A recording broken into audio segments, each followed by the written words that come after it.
Can you hear me? Okay. Can you hear that?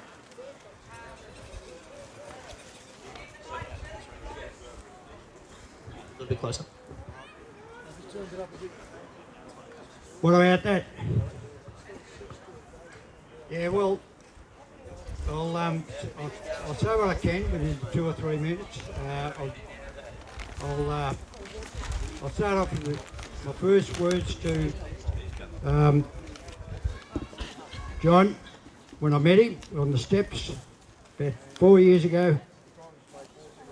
I met him and I spoke to him for a few minutes and the first words I can remember him saying was, we're going to have to fight these bastards. We're going to have to fight.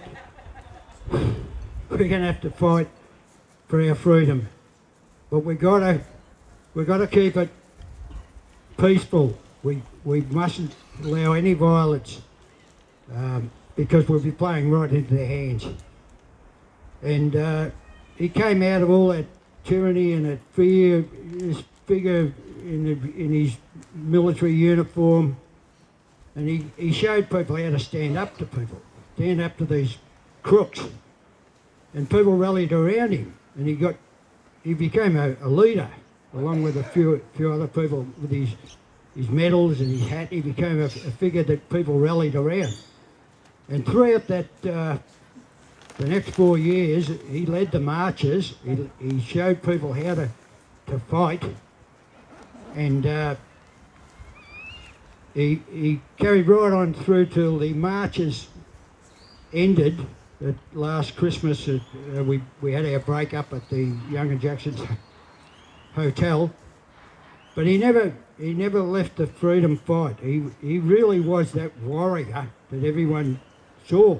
He was for freedom, and he joined up on some of the other campaigns. He went into the courts with me and Jackie Dundee and other people to launch the Dr. Valerie Pierce campaign for medical freedom, and the final battle for that is coming in about 2 months at the county court.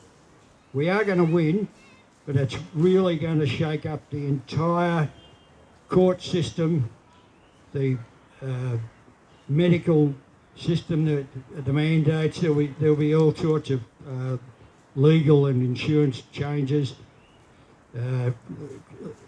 Insurance companies will have to change their whole medical insurance system. There'll be a lot of things going on.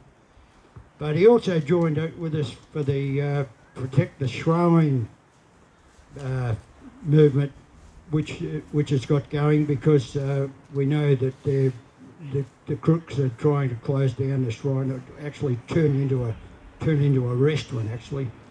And the last words, I have to relate this, but the last words I spoke to John, it was on the shrine steps about 4 days before he died.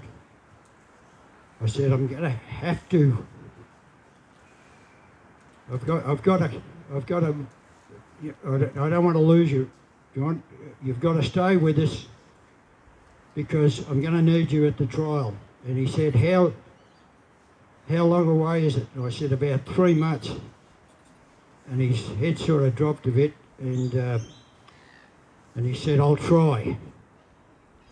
But just before we said our goodbyes, I said, I'll see you next week, John. And he said, he just came over and he just put his hand out and shook hands. And I think he might have known something I didn't know. But my last thing I'd like to say about John Murphy, he was that warrior. He was a real freedom fighter. He fought for freedom and he fought against the tyranny everywhere he saw it. And I'd just like to say, keep John in your memory, even if you have only a testimonial dinner once a year or something like that.